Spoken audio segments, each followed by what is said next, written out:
Bueno, chicos, vamos a empezar los vídeos que explican el tema 8, el del aparato reproductor, y vamos a empezar con el punto 1, la reproducción en el ser humano, que básicamente es de lo que vamos a tratar. En este curso recordad que estamos viendo la parte de la biología, es toda la anatomía y la fisiología, el funcionamiento del cuerpo humano. Entonces, pues bueno, también recordad que hemos invertido un poco el orden de los temas para que nos dé tiempo a ver el aparato reproductor, porque siempre se queda para el final y a veces pues no da tiempo a verlo. Entonces, bueno, así nos aseguramos de que lo vemos.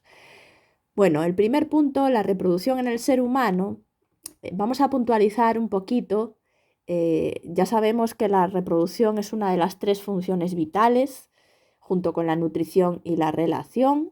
La diferencia es que la reproducción no es una función vital para el individuo, es decir, al revés que las otras dos, si un individuo no se reproduce, no se muere, es decir, puede seguir viviendo. Sin embargo, si un individuo no se nutre ni se relaciona, sí que no puede vivir, ¿vale? Son esas dos funciones, la nutrición y la relación, son imprescindibles para que el individuo, el ser vivo, siga viviendo. La reproducción no. La reproducción es más vital para la especie, ¿vale? Porque permite que la especie a la que pertenece ese individuo, ese ser vivo, pues siga existiendo con el paso de las generaciones, gracias a la generación de los descendientes, que en eso consiste la reproducción, ¿vale? Producir individuos semejantes a los de la especie, ¿vale? Hijos. Los seres humanos nos reproducimos sexualmente. Como ya comenté en clase, hay 2 tipos de reproducción, la sexual y la asexual. La diferencia entre unas y las otras, entre una y la otra, también la vimos en clase. Recordad que para la reproducción asexual necesitamos solamente un progenitor. En la sexual hay 2, papá y mamá, ¿vale? En la reproducción asexual los hijos salen todos igualitos, todos son idénticos genéticamente al progenitor, es como tener clones, ¿vale? Todos iguales, iguales, iguales. En la reproducción sexual los hijos evidentemente no salen iguales a los padres ni iguales entre sí, cada uno es distinto. Es verdad que se parecen a los padres, pero no son fotocopias genéticas, ¿de acuerdo? Y luego, bueno, en la reproducción asexual, que es la otra variante, el hijo se forma a partir de células normales del cuerpo del padre, del progenitor, a partir de pues, células de su cuerpo, como pues imaginaros si nosotros nos reproduciéramos de forma asexual, nos crece un bulto de células en el brazo y a partir de ese bulto de células sale un niño. En los humanos no pasa, ¿vale? Pero una estrella de mar, por ejemplo, sí lo puede hacer. Si se le rompe un brazo a una estrella de mar, a partir de ese brazo roto se regenera una estrella, un descendiente, ¿vale? Y la estrella que perdió el brazo regenera su brazo perdido, ¿de acuerdo? Sin embargo, en la reproducción sexual el hijo no sale de células del padre, no, sale a partir de 2 células especiales, una producida por cada padre, ¿vale? Por cada progenitor, que lo pone aquí. Cada uno de ellos fabrica una célula reproductora, una célula muy específica que se llama gameto. El gameto femenino es el óvulo y el masculino se llama espermatozoide. Y el hijo sale cuando el espermatozoide se une al óvulo en un proceso que se llama fecundación. Cuando se unen estas 2 células, se origina una única célula que se llama cigoto y a partir de ese cigoto, de esa única célula que se va a dividir muchísimas veces, pues se va a formar un nuevo individuo, un ser humano completo, ¿vale? Un descendiente, un hijo. Entonces, hasta aquí, eso es lo que significa la reproducción sexual, ¿vale? Intervienen 2 progenitores, en nuestro caso cada uno fabrica una célula específica, un gameto. Cuando se unen forman una única célula que se llama cigoto y a partir de él se originará el nuevo descendiente, el nuevo ser humano, el hijo. La fecundación, es decir, la unión entre el gameto femenino y el gameto masculino, ese es el proceso de la fecundación, es interna. ¿Qué quiere decir eso? Que ocurre dentro del cuerpo, en este caso, del cuerpo de la mujer. ¿De acuerdo? Hay otros animales, hay otros seres vivos que tienen fecundación externa. Por ejemplo, los peces, la fecundación ocurre en el agua. El pez hembra suelta los óvulos al agua, el pez macho suelta los espermatozoides también en esa misma zona del agua y se encuentran los gametos en el agua y se fecundan ahí, ¿vale? Pero los mamíferos, entre los cuales nos incluimos nosotros, pues tienen fecundación interna. Y también somos vivíparos, como el resto de la gran mayoría de mamíferos. ¿Qué quiere decir vivíparo?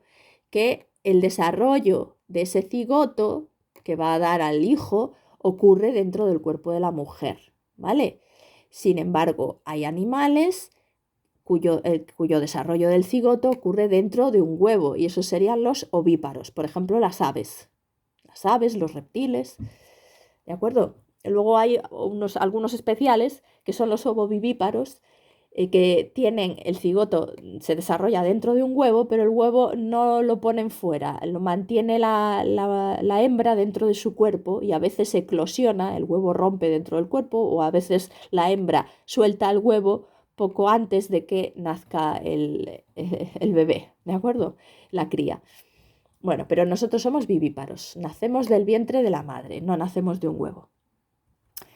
Bueno, pues una vez que tenemos claros estas palabritas, vamos a ver qué pasos hay que llevar a cabo para hacer la reproducción.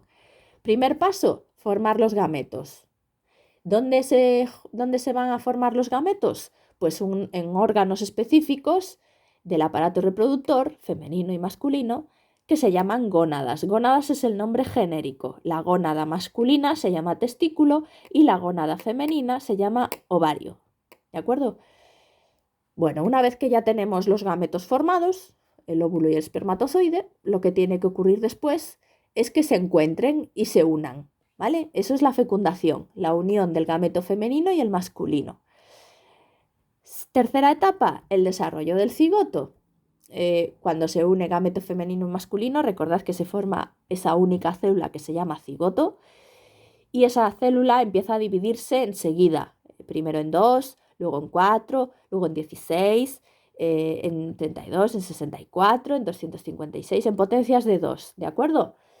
Y cuando tiene más de una célula, cuando es una célula se llama cigoto, cuando hay más de una, entonces ya se llama embrión.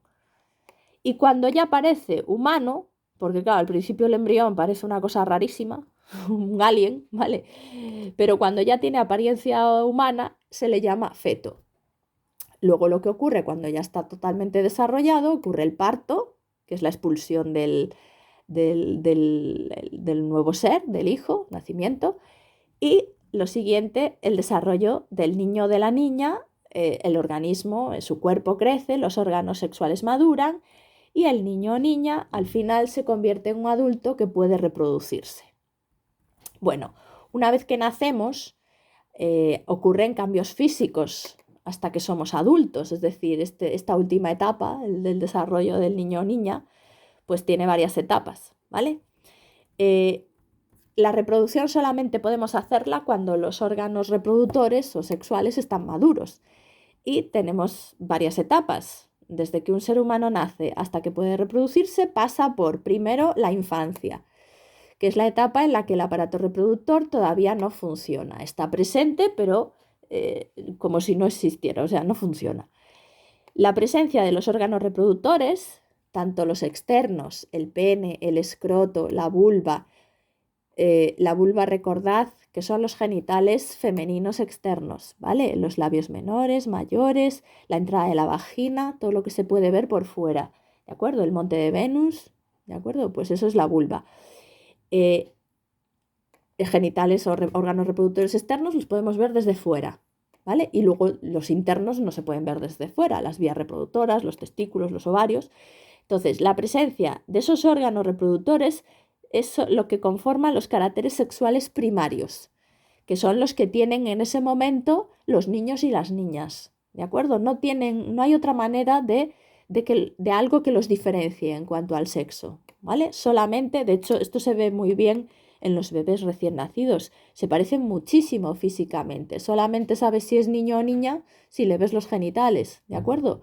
Y los niños pequeños también, un niño pequeño, un niño de 2 años en la playa o tal, o de 3, pues su cuerpo, el cuerpo de los niños y de las niñas es muy parecido mientras están en la infancia, ¿vale? Solo se distinguen por los caracteres sexuales primarios, presencia de órganos reproductores o masculinos o femeninos. La infancia suele durar hasta los 10 años más o menos, ¿de acuerdo? Siguiente etapa, la pubertad.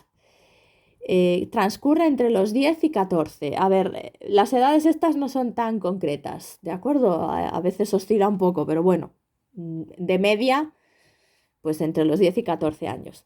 Y en la pubertad maduran los órganos reproductores, es decir, empiezan a funcionar.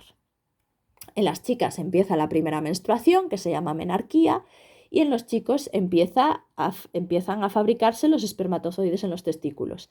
Además, aparecen los caracteres sexuales secundarios, porque empiezan, como las gónadas, los ovarios y los testículos, que antes no funcionaban en la infancia, empiezan a trabajar, pues también fabrican hormonas, esos espermatozoides y esos testículos y esos ovarios, ¿vale? Al empezar a funcionar, no solo fabrican gametos, también fabrican hormonas masculinas y femeninas, dependiendo del caso. Entonces, esas hormonas, su efecto se ve en el cuerpo del niño o de la niña, que lo hace cambiar, ¿vale? Y entonces aparecen los caracteres sexuales secundarios, que sí que permiten diferenciar muy bien físicamente el cuerpo de un chico del de una chica, cosa que no pasaba en los niños. Los niños, niño y niña, cuando son pequeñitos, no se distinguen el cuerpo de uno del otro porque precisamente no tienen caracteres sexuales secundarios, ¿vale? Entonces, ¿cuáles son los caracteres sexuales secundarios en los chicos? Pues que hay mayor desarrollo de huesos y músculos, crecen más, ¿vale? Adquieren más masa muscular, la voz se hace más grave, aparece la barba y el vello en el pubis y en las axilas. Y en cuanto a los caracteres sexuales secundarios de las chicas, pues crecen las mamas, ¿vale? Se desarrolla el pecho, se ensanchan las caderas, aparece vello en el pubis y en las axilas. Bueno, lo que hace distinguir el cuerpo de un chico de una chica. La adolescencia, pues de los 14 a los 19. En esta fase se desarrollan los caracteres sexuales secundarios, se hacen cada vez más evidentes y el aparato reproductor madura completamente, es decir, ya funciona el aparato reproductor como el de un adulto, ¿de acuerdo? Además, también se producen cambios importantes, no solo a nivel físico, porque cambia también un poquito la personalidad, cambian los roles que se tienen, es decir, antes pues los modelos eran los padres, el entorno se amplía, ahora tu modelo de conducta puede ser más un amigo que tu padre o que tu madre, hay mayor necesidad de explorar los sentimientos, de saber qué lugar tienes en el resto de la sociedad, cómo te relacionas con los demás, en fin, se desarrolla la independencia, se cuestionan las órdenes y lo de obedecer cuesta más, precisamente por eso, porque empiezas a cuestionarte muchas cosas y empiezas a pensar cosas que cuando eras niño pues no caías en ellas, ¿vale? Pero eso es un proceso completamente natural, lo de desarrollar tu propio espíritu crítico. Y luego, finalmente, la edad adulta, que comienza a partir de los 20 años. Bueno, a ver, esto también es un poco variable, ¿vale? Cada vez cuesta más en las generaciones sucesivas. Con 20 años ya será un adulto hecho y derecho completamente independiente. Y ahora, en fin, bueno, cada vez hay más adultescentes. Gente que ya tiene sus añitos y que le cuesta comportarse como un adulto, pero bueno, los adultos tienen una madurez completa tanto a nivel físico como a nivel emocional. Saben gestionar sus emociones, etcétera, etcétera, ¿vale? Y el cuerpo se mantiene en un óptimo estado de salud hasta que ya empieza, durante décadas, ¿vale? Se mantiene en un estado de salud aceptable, bueno, hasta que empieza el declive de la vejez, ¿de acuerdo? Que bueno, eso también depende mucho de los hábitos de vida saludables que llevemos a lo largo de toda nuestra vida, ¿de acuerdo? Bueno, pues una vez visto esto, en el siguiente vídeo vamos a meternos ya en los aparatos reproductores, empezando por el masculino y continuaremos por el femenino.